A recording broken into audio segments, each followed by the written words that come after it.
for today's video, magagata tayo ng ating papaya. Yan o. Ang laki pala. Dapat medium lang.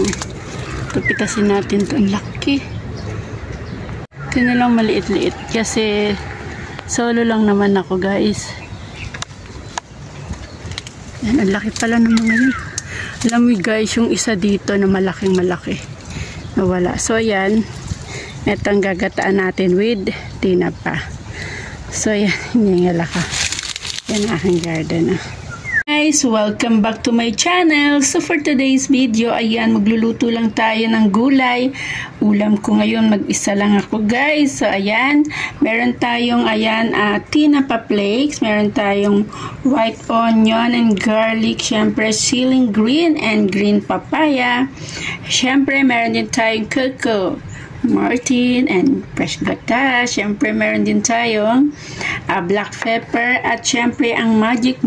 So ayan guys, mag-uumpisa na tayo magbalat ng ating green papaya.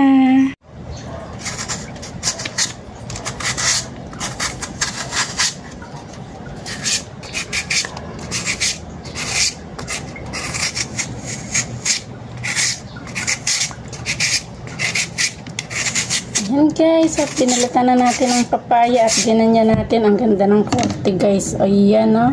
Naglagay na tayo ng canola oil. Konti lamang po. At magigisa na tayo ng bawang at sibuyas. Ilagay na natin ang ating bawang. Igisa-gisa muna natin ang ating bawang. At maya-mayang kaunti. Wow, ang bango ng bawang. At ilagay na natin ang ating white onion. Ganiyan natin ang ating white onion. Ayan. At golden brown na po ang ating bawang. Ilalagay na natin ang ating green papaya. Ito ang ating green papaya. Fresh na fresh. Galing sa aking puno. Guys, pwede rin siyang gawing papaya lumpia. Ayan. Basta ganito lang ang pagkahiwa guys. Pagka-slice.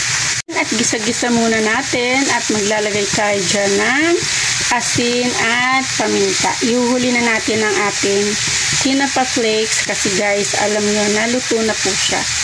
Ayan. So, very healthy po. Galing sa aking farm ang ating papaya. From table to farm, from tayo ng konting salt. Ayan, isik-wisik lang natin ang ating asin. Kaya na rin tayo ng ating black pepper. So, yan, mix-mix muna. Wow, ang bango guys ng ating bagong pitas na papaya. Ayan. At mag-add na rin tayo ng kapirasyong magic pangpalasa. Na natin ang ating fresh gata from Coco Mama. Guys, at gawin nating dalawa para mas masarap ang ating ulam for today's video. Gawin natin ang ating tuna flakes at ang ating chili green. So, ayan guys, hinimay na natin ang ating chili. Ang ating tinapa para mas madaling kainin. So, ayan guys, pasensya na kayo. Nagkabulol-bulol na ako dahil gutom na si Ate She Vlog. So, ayan guys, kung bago ka pa lang po sa aking channel, don't forget to like, share, and subscribe. At comment po kayo kung saan lugar nakaabot ang aking video. Okay tayo guys ng red pepper para may konting anghang ang ating ginataang papaya with tinapa flakes. So, ayan guys, ang sarap ng amoy niya kasi luto na yung tinapa natin bago natin hinimay-himay. Ayan, so ayan guys, napaanghang na yung ating luto. So, ayan guys, malapit na siyang maluto at ready na ang ating pananghalian sa ating ulam na ginataang papaya. So, ayan guys, oh, napakasarap niya guys. Simpleng ulam lang siya guys, pero mas masarap siya guys kung pure na gata. Kaya lang napakalayo ko po sa ating market. SM lang po ang malapit sa atin, supermarket.